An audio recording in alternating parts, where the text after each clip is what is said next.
There's a special kind of pride that you feel deep down inside, a strength that seems to thrive in Lima, Allen County. The American way of life, to get in gear and do what's right. An unbreakable forthright link called real American strength. Lima, Allen County, real American strength.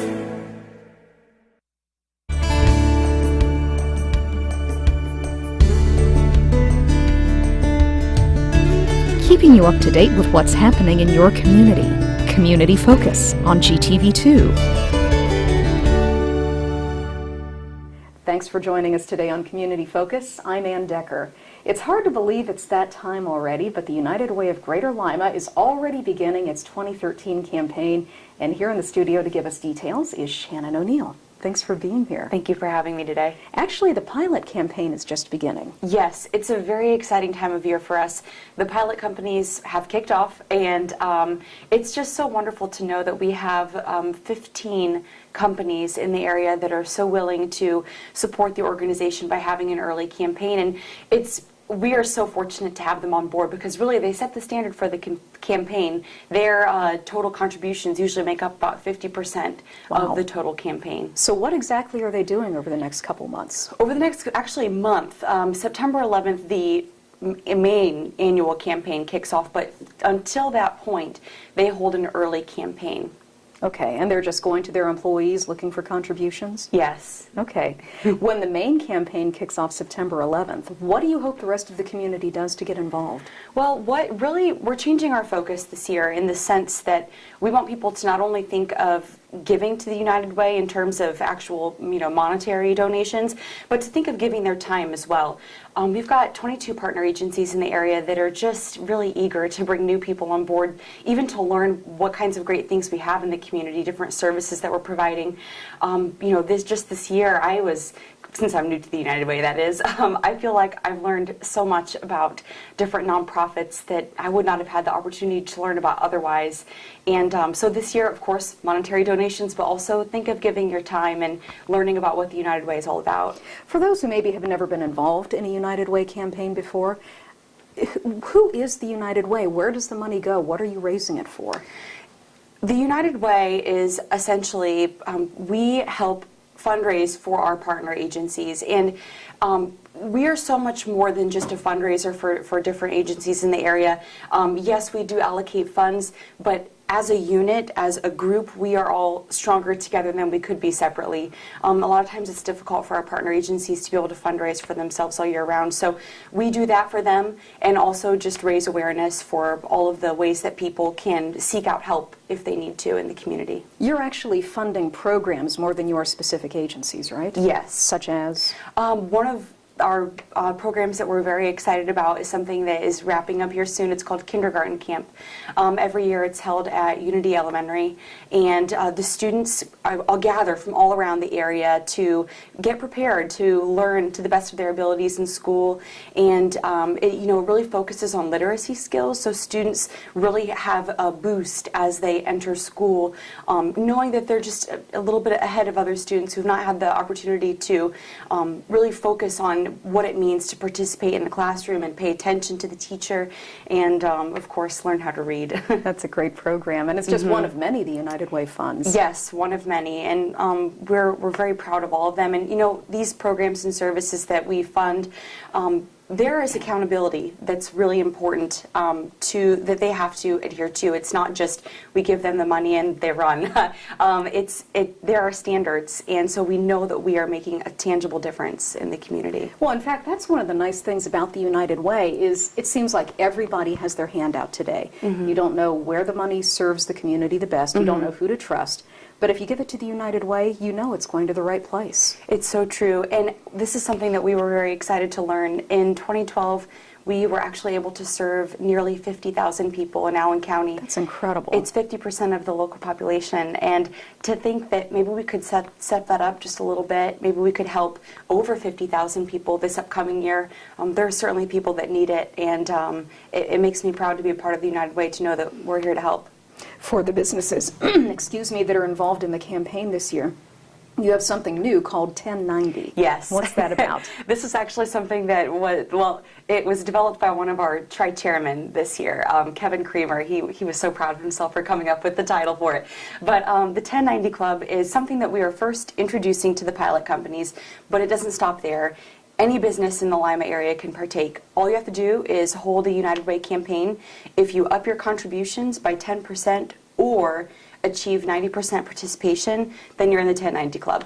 And what that means is that we're going to be thanking you year-round in the media, whether it be through all the local media outlets or online.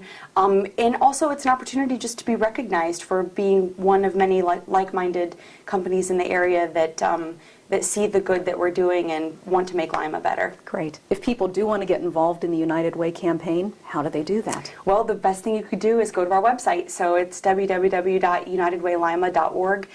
We've got a contact sheet there. Feel free to give us a call or reach out to us on the website, and we'd be happy to help out in any way we can. Well, you know, and for those who do need services or help with anything, you've got an easy way to get assistance in our community. Yes, 211. That's it? That's it. All you have to do is pick up the phone, dial 211, and you will be, it's a resource and referral line, so anything that you need, you will find out the answer right there. Wonderful. We appreciate you coming in today. Thank Good you luck for with the having me. campaign. Thank We're you. definitely going to get you on a little later this fall and great. give us another update. I look forward to it. Thank you. Shannon O'Neill from the United Way of Greater Lima. When we come back, we're going to give you a Lima Parks and Recreation update right after this on GTV2. A message from the Allen County Chiefs Association. With the recent rise in juvenile crime, all Allen County police agencies are stepping up our efforts to reduce this with the enforcement of curfew laws. This affects anyone under the age of 18. Local laws may vary in age and time requirements among the villages, townships, and cities in the county, so please help us in our efforts by becoming familiar with the curfew law.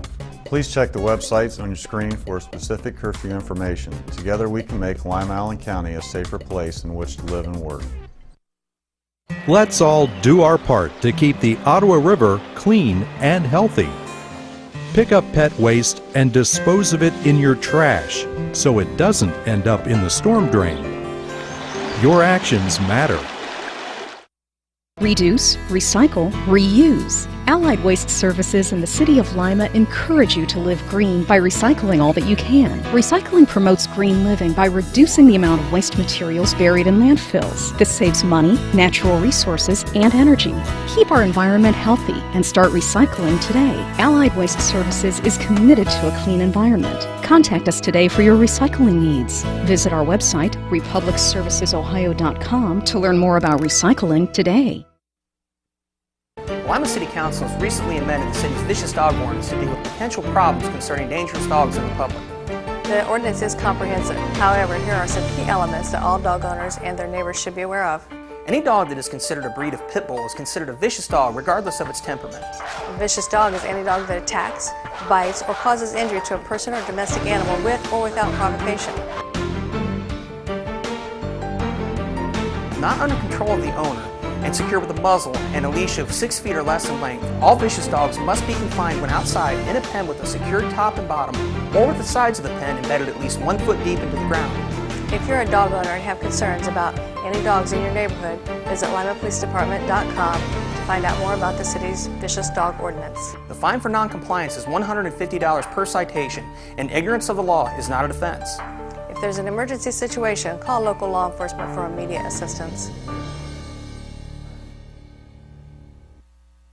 Welcome back to Community Focus. I'm Anne Decker, and Rick Stolley is in the studio today. He's Lima's Parks Director, and it's the end of summer already, and you're wrapping everything up.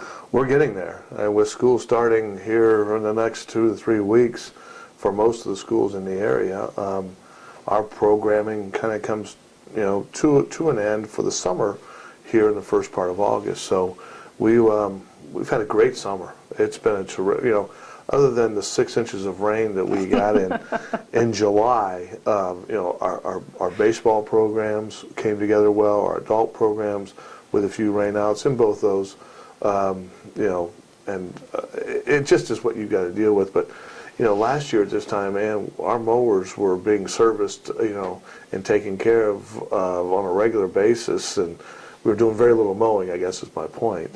And this year we're mowing literally every day. It's still. like a jungle out there. It is. It's been a battle for us with nearly 400 acres of land that we have to maintain, but got a great group, great staff, and we get out and get it done. I mean, it's just what we have to do. And you know, while we were doing some other projects last year at this time other than mowing, this year it's pretty much mowing.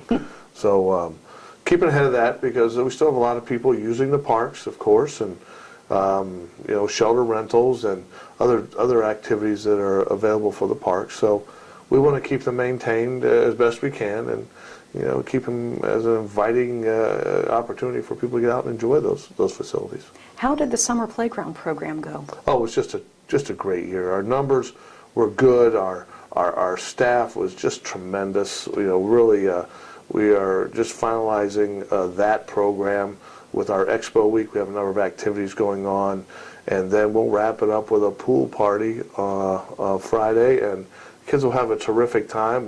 The staff gets together and we cook hot dogs, and we have, you know, a great lunch for the kids, and then they'll start wrapping things up and getting their summer, you know, on with and moving forward to their school plans. But it's one of the toughest days for the playground program. It really is, because you know, these leaders have been with these kids now for 8 weeks, and you know, it's a tough time to say goodbye to some of these kids that you've been around for 8 weeks, and it's tough for the kids saying goodbye to leaders, and then some of the leaders who have really bonded and you know, looked out for these young men and women for the summer months and spent a lot of time with them, you know, are saying goodbye and have a good school year. And while most of our kids are headed off, you know, to high school or to college, these youngsters are heading back to elementary school and going in and getting that done. So it's a tough day. There's a lot of, you know, hugging and shaking of hands, and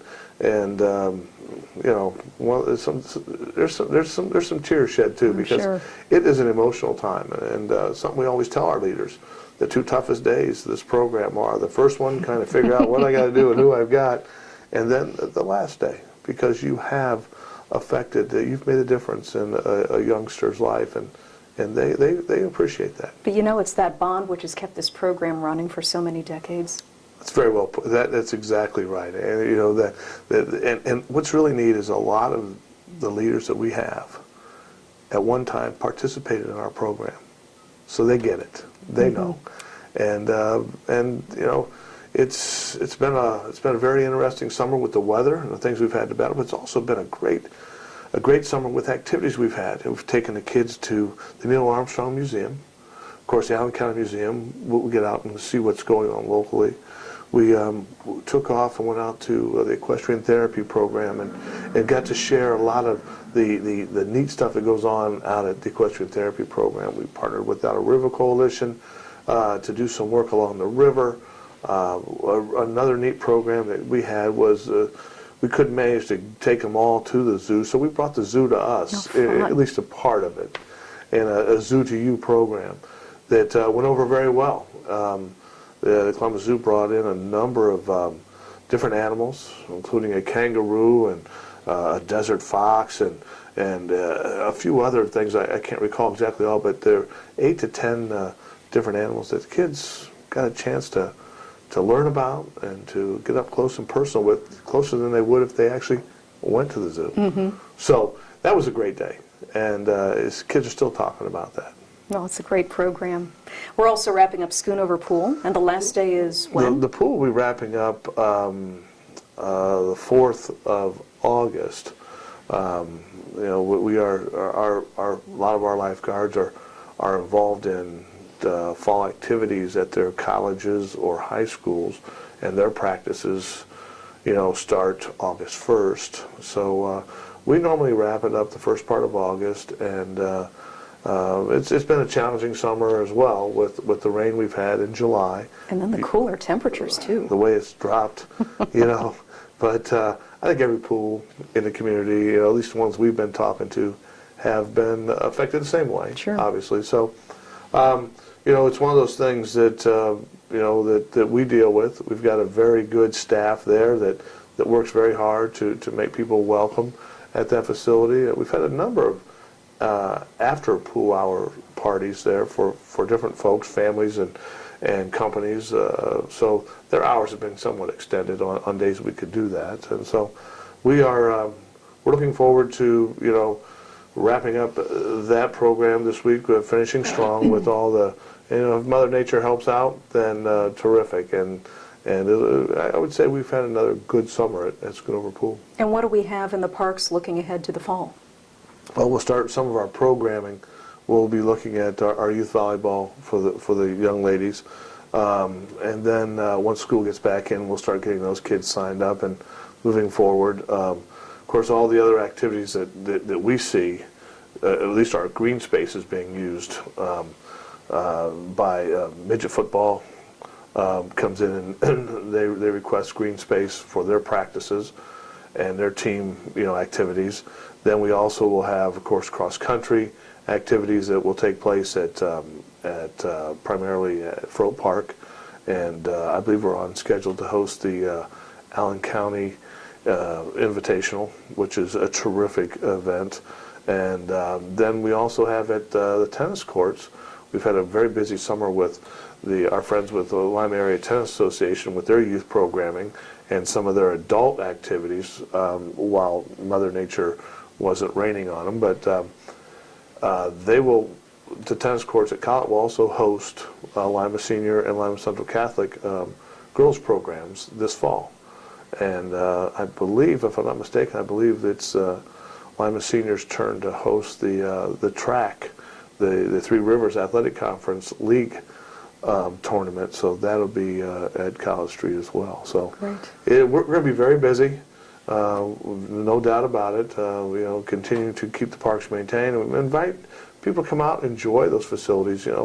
As the leaves start to turn, I've seen some of them turning already in some places. I don't know if because it was too dry or too wet, but we look forward to a terrific fall. People get out and enjoy the parks, the river walk, and all the things that come with the facilities that Lima has to offer. Great. And if people want more information, what's the best way to get it? They can catch up with us at our office if they want to reserve a facility at 221-5195. We're open 8 to 5 Monday through Friday.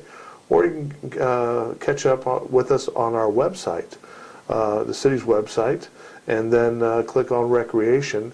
And there's forms there you can download for information. There's shelter reservations you can begin to fill out and check with us to see if it's still available and what have you. But it's a great opportunity to see what all is going on in the parks, and those are two pretty good spots to gather information from. Wonderful. Thanks for coming in today. And thanks for having us. You're welcome. Rick Stolley with Lima's Parks Department.